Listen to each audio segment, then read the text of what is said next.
spiritual grandpa, Brother Chapel. Anyhow, this morning we got a letter in the mail. I thought it was very important, so I want to make a recording about it.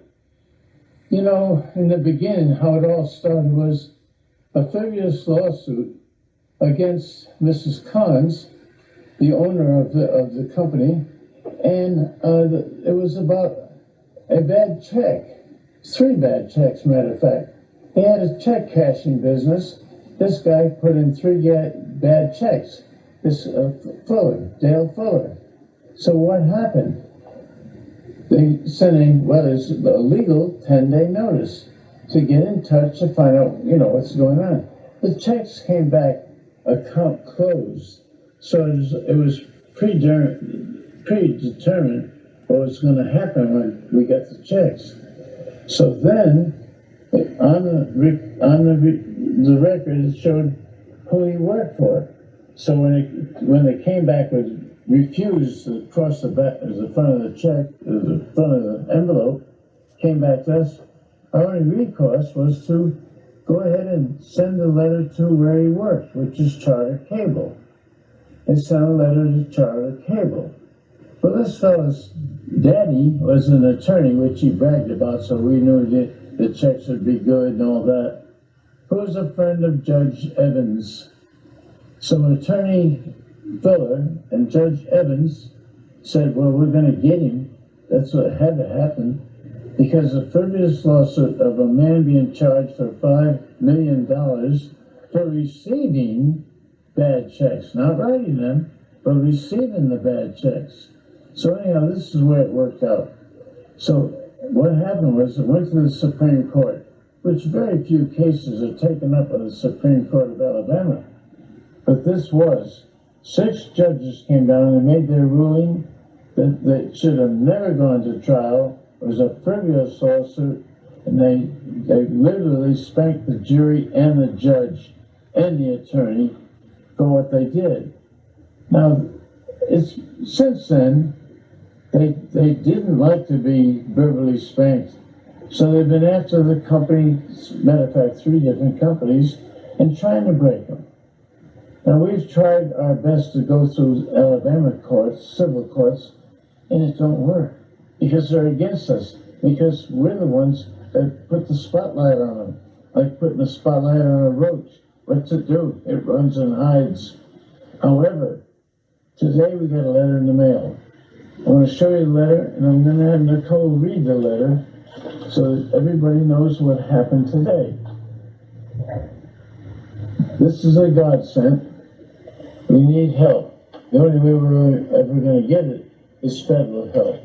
We know that the local authorities are going to try to cover it over. So I'll let Nicole read the letter loud and clear. All right, and it's from the Alabama Court of Civil Appeals. The case number is CL-2022-0647. Brother Chapel and J. Monroe Johnson versus Chris Bailey and Liberty Bank of Geraldine, Alabama, USA. Appeal from DeKalb Circuit Court, CV-21-16. Transfer order.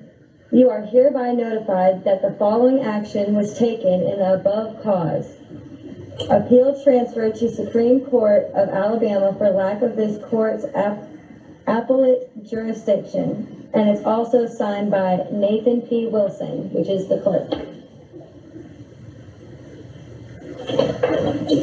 This does give us a crack in the door, a little opening, a chance maybe for legal justice. We do need a defense fund, a legal defense fund. We need that. We need people to help us. We don't want to beg for anything. We're trying to do this out of our own pockets, but it's become too large for that. We need a federal attorney. Maybe somebody's child will tell their dad, who's a federal attorney, Dad, you ought to look into this. This is important. It is important. The whole future of this county and the state of Alabama hinges on the righteousness of the people that lead us. What are they doing? What's happened? Why is there so much corruption? you cannot advance or progress with corruption. You can't do it. It just won't happen.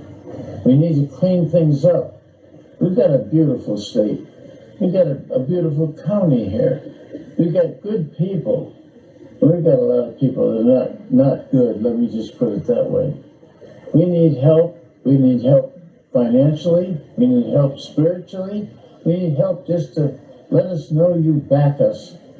And I'll always leave you my address, and you can get a pen and pencil if you can, and I'll give you the address, and I'll give you my phone number.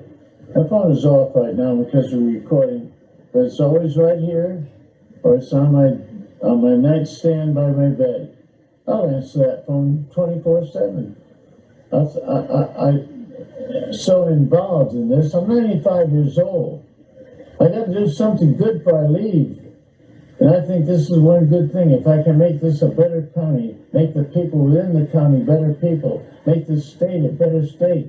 It may take the federal people to do this because the state people are they're of one mind. But the federals will come in and they will clean things up, I'm sure. And I'm so thankful we got this letter. It's our first ray of hope. Everything else has been turned down. For the lack of evidence, we no longer feel you have a case. We've gotten so many letters that way, it's sickening. This is the first letter that gives us a ray of hope. Please help us if you can. And if you got that pen and pencil, I'm ready to give you our address and then the phone number. The address is Spiritual Grandpa, 3173 Solitude Road.